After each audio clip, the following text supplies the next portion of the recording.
Hi, I'm Matt from hockeyreviews.ca, and I'm going to do a video on the Sparx sharpener and specifically how to clean it. Sparx has some tools out that they now use, which they basically copied from some people online that made suggestions. So I'm going to kind of go over this. The reason I'm doing this now is because I have to replace my filter, which is this thing in here. So I'll show how to do that as well, but Sparx has a nice maintenance kit that's not very expensive, which has some cloth in here to clean the machine. It has some grease and stuff like that. I'm not going to do the grease. We're going to clean up the base. We're going to clean the main piece right here, and then we'll replace that filter. And the whole reason I started doing this is because there is this red blinking light, which you can see right here on the machine, and it actually comes up a lot more red on camera than it does in real life. But this blinking on here means that the filter needs to be replaced. So that is why we're going to go through this process and do this. Now, before all this though, full disclosure, I am part of the Sparx Ambassador program. There's a link in the description with a specific coupon code from my channel that helps me pay for grinding rings. You get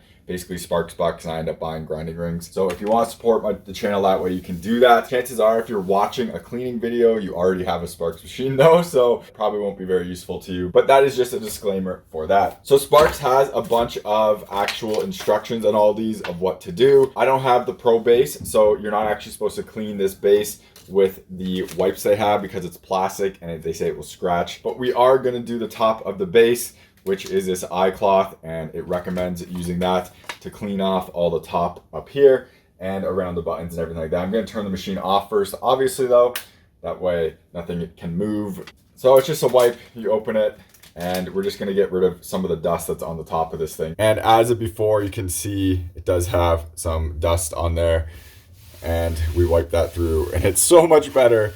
So you do have to do this every once in a while. I mean, really, you don't have to if you want to leave it, but this does make it so every time you touch it, it doesn't get all over your clothes or your hands, and the skates really don't matter. But it was always annoying coming down here and actually sharpening and then having to wash off basically the skate blade remnants that come off of this thing and that are everywhere. So just wipe this down all the way and open these up to wipe this down as well. Make sure everything is decently clean.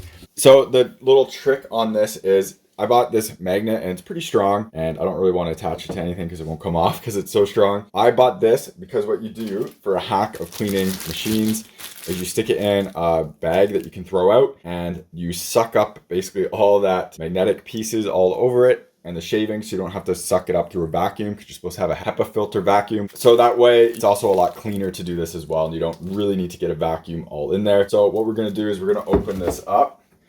And the machine has two spots, one here and then one higher for better access. So we're going to go into the higher one for better access first. And then we're going to put this inside here and really suck up all of this metal shavings. And as you can see, there is a lot in there, and it does just attach to that. We're just going to clean this as much as we can, and you're probably going to have to use a couple bags or at least dump this somewhere else, because as you can see, it's kind of getting at its max retention right now. But you have all this amazing shavings on there without actually having to pull the vacuum on, and look how clean it gets it without having to vacuum it up. And then because this is in a bag, you can make this work pretty easily, because the bag you just pull out around of the magnet itself. And then all of the shavings, there for now, are actually in the bag. So then you can either just throw out the bag or empty it, because I'm going to reuse it because I have a lot of shavings in here. And it is a lot easier for cleanup, so it doesn't get everywhere and things don't get stuck to the magnet. You also have to clean all the parts up here, but I'm not putting the magnet near the motors or anything. That part we will vacuum and kind of leave that without the magnet, because we really don't want to get the magnet stuck to any of the pieces up here. But we will continue at the bottom of the actual base itself. And because this base, the way it opens on this hinge, kind of gets in the way, you want to end up closing this a bit and kind of sticking your hands back there more. If you really want to be really thorough on here, you can just take the whole base off, but I don't feel like propping that up anywhere right now. So we are just going to do it all right here and just leave it as is, because this will be good enough, and then we can do the rest with the vacuum. We are going to replace the filter, and according to this, they want you to vacuum the sides around the filter, and the easiest way to do that is you move the actual wheel all the way to the outside, That way you actually have access to all this. You don't have to worry about any of the piece of the actual machine getting in the way, and that way you have the whole sharpener right there. So I'm going to vacuum it up. You won't be able to hear me, but we'll kind of suck up all the spots here.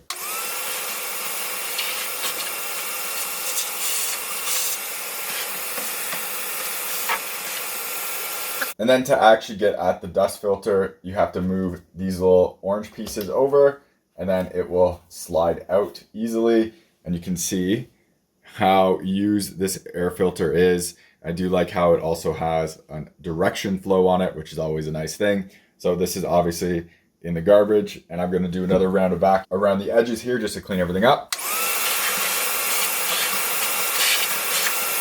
So we're done with that, and we grab our air filter, which is the same as what we had before. The difference is crazy. And the thing I really like about this is it has the tab, so you know where the tab has to be for you to pull it out. It's very nice and easy that way. And you just put it in here, and you want to slide it in this way because it has a little lip. And then you adjust the little clicks back, and then we're done. And then we put this down,